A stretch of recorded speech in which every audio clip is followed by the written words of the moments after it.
नूह से इस वक्त मेरे साथ जी मीडिया संवाददाता प्रमोद शर्मा जुड़ चुके हैं इसी पर ज्यादा जानकारी के लिए। प्रमोद, हालात सामान्य हो रहे हैं। प्रशासन ने आज 9 बजे से 1 बजे तक यानी 4 घंटे कर्फ्यू में ढील दी है। इसके अलावा क्या कुछ और कवायद की जा रही है, क्योंकि इंटरनेट सेवा की जो बंदी है इसको एक्सटेंड कर दिया गया है 11 तारीख तक। हालात सामान्य हो रहे हैं, लेकिन प्रशासन के स्तर पर क्या कुछ और कार्रवाई की जा रही है?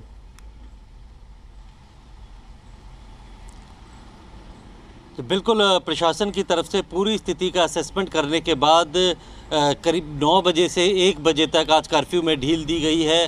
बीच बीच में ये ढील दी गई थी, पिछले दिनों भी हमने देखा था, लेकिन इंटरनेट सेवाओं को आगे भी बढ़ा दिया है। 11 तारीख तक अब इंटरनेट सेवाएं जो है वो सस्पेंड रहेंगी, क्योंकि इंटरनेट की वजह से ही सोशल मीडिया पर जो भड़काऊ पोस्ट हो रहे थे, जो चुनौती दी जा रही थी, चैलेंज दिया जा रहा था, उसकी वजह से ही कहीं ना कहीं ये पूरी हिंसा हुई।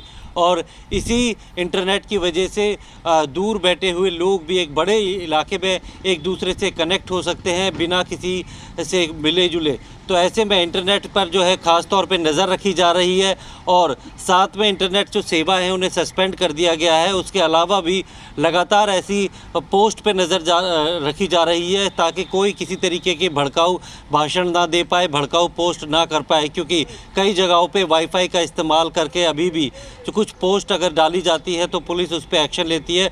लेकिन पूरे नूह जो डिस्ट्रिक्ट है वहाँ पर इंटरनेट की जो सेवाओं को अभी पूरी तरीके से बहाल नहीं किया गया है, और साथ में असेसमेंट किया जा रहा है।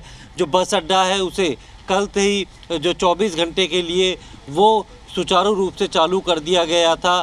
बीच बीच में बैंक्स भी खुले हैं और तमाम जो कर्फ्यू में ढील दी जा रही है। ख़ास तौर पे अभी प्रशासन ने किसी भी राजनीतिक दल या प्रतिनिधि मंडल को नूह का दौरा करने से साफ तौर पे मना कर दिया है। कल कांग्रेस का डेलीगेशन भी आया था, उन्हें भी नहीं आने दिया था, रोक दिया गया था, क्योंकि अभी स्थिति ऐसी नहीं है कि किसी भी राजनीतिक दल को यहाँ पर लोगों से मिलने दिया जाए। और ऐसे में अगर वो यहाँ आते हैं और उनसे मिलने के लिए जो पीड़ित लोग हैं या दोनों अलग अलग समुदाय के लोग मिलते हैं और उनको देखकर कोई ऐसा भाषण दे दिया जाता है जिससे कि माहौल ख़राब हो सकता है। तो इसीलिए फ़िलहाल जो है जो नूह प्रशासन लगातार तमाम राजनीतिक पार्टियों के डेलीगेशन से यह आग्रह कर रहा है कि वो अपने दौरे को कुछ वक्त के लिए टाल दे, पोस्टपोन कर दे। जब यह हालात पूरी तरीके से सामान्य हो जाएंगे, इंटरनेट से पाबंदियां हटा दी जाएंगी, कर्फ्यू हटा दिया जाएगा, उसके बाद किसी के आने पर मनाही नहीं है। फ़िलहाल चूँकि धारा 144 और कर्फ्यू लगा हुआ है, और ऐसे में अगर कोई भी राजनीतिक दल के लोग आते हैं तो उनसे मिलने के लिए काफ़ी संख्या में लोग इकट्ठा हो सकते हैं, जो कि धारा 144 और कर्फ्यू का उल्लंघन होगा। इसी चीज़ से बचते हुए नूह प्रशासन ने साफ तौर पर किसी भी राजनीतिक दल को आने के लिए यह मना किया है। आज भी आम आदमी पार्टी और बीजेपी के डेलीगेशन के आने की बात कही जा रही है।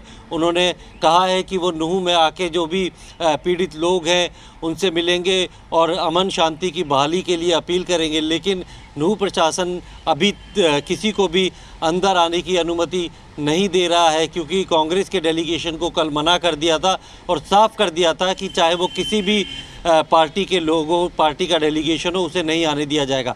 नूह में हालात जो है वो लगभग सामान्य है। करीब कल तक की हम बात करें तो 312 गिरफ्तारियाँ हो चुकी थी और 147 के करीब जो है वो FIR दर्ज हो चुकी है पूरे हरियाणा में। अगर नूह की बात करें तो 57 FIR दर्ज हो चुकी है, और लगातार जो है जैसे जैसे शिकायत पुलिस को मिल रही है, पुलिस FIR दर्ज कर रही है, और इस मामले में लगातार धरपकड़ भी चल रही है। पीस कमेटी की मीटिंग लगातार नूह प्रशासन की तरफ से हो रही है, और साथ में जितने भी आसपास के गांव हैं वहाँ के जितने भी वरिष्ठ लोग हैं, जो जिम्मेदार लोग हैं, उनसे मीटिंग कर दोषियों को जो हिंसा में शामिल थे उनको सरेंडर करने की अपील की जा रही है। और लगातार पुलिस जो है वो जांच कर रही है। कई SIT बना दी गई है जो कि अलग अलग FIRs की जांच कर रही है। तो अभी नूह का जो माहौल है अगर कहें तो पूरी तरीके से काबू में है, लेकिन ये बात प्रशासन भी जानता है। हाँ, आपने बताया कि नूह प्रशासन ने तय किया है कि किसी भी पार्टी के डेलीगेशन को उन प्रभावित इलाकों में एंट्री नहीं दी जाएगी। कांग्रेस पार्टी का डेलीगेशन गया था, उनको मना कर दिया गया। आम आदमी पार्टी आज आने वाली है, बाकायदा आपके जो अध्यक्ष हैं उन्होंने चिट्ठी भी लिखी है डीजी पुलिस को। भारतीय जनता पार्टी का प्रतिनिधिमंडल भी जाएगा जिसमें खुद राज्य सरकार के मंत्री भी शामिल होंगे। तो प्रशासन के लिए भी एक चुनौती है, क्योंकि जो सत्ताधारी दल है उनके नेता आएंगे, मंत्री जो है राज्य सरकार में उनके भी आने की बात कही जा रही है। देखिए, बिल्कुल जो सूत्रों से हमारी बात हुई है तो उनका यही साफ कहना है कि ये किसी भी डेलीगेशन के लिए मनाही है, चाहे वो सत्ता दल का हो या विपक्ष का हो, क्योंकि इस वक्त सबसे पहली प्राथमिकता है कि नूह में पूरी तरीके से शांति बहाली की जाए और शांति बहाली होने के बाद कर्फ्यू हटाया जाए, इंटरनेट सेवाएं जो है वो बहाल की जाए, लोगों की ज़िंदगी जो है वो पटरी पे आ सके। तो ऐसे में फ़िलहाल किसी भी बाहरी लोगों को, नेताओं को जो अपने लाव लश्कर के साथ यहाँ आएंगे और उनसे मिलने के लिए काफ़ी सारे लोग जो है वो घरों से निकलेंगे, जो कि कर्फ्यू का और धारा 144 का उल्लंघन होगा। तो ऐसे में किसी को भी अनुमति नहीं दी जाएगी। कल कांग्रेस के डेलीगेशन ने भी जो नूह प्रशासन से बात की थी, उन्हें समझाने की कोशिश की थी, उन्हें रास्ते में रोक दिया गया था।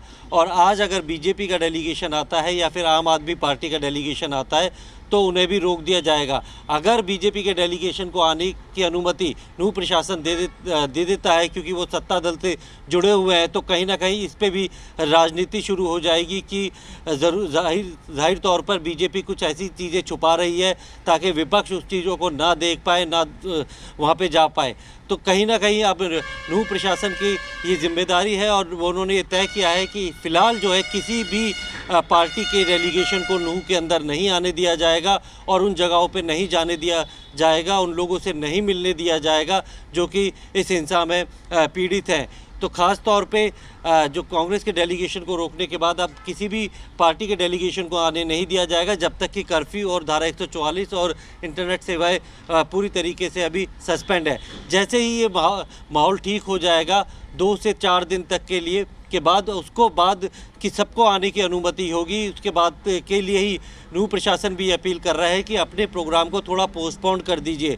कैंसिल करने के लिए वो नहीं बोल रहा है, लेकिन थोड़े दिन के लिए पोस्टपोन करने के लिए बोल रहा है, क्योंकि नूह प्रशासन की सबसे पहली प्राथमिकता यह है कि नूह के अंदर पूरी तरीके से अमन बहाली हो, चीज़ों पे जो लगी हुई रिस्ट्रिक्शंस हैं उन्हें पूरी तरीके से हटा लिया जाए, क्योंकि इससे कहीं ना कहीं व्यापारियों का भी बड़ा नुकसान हो रहा है।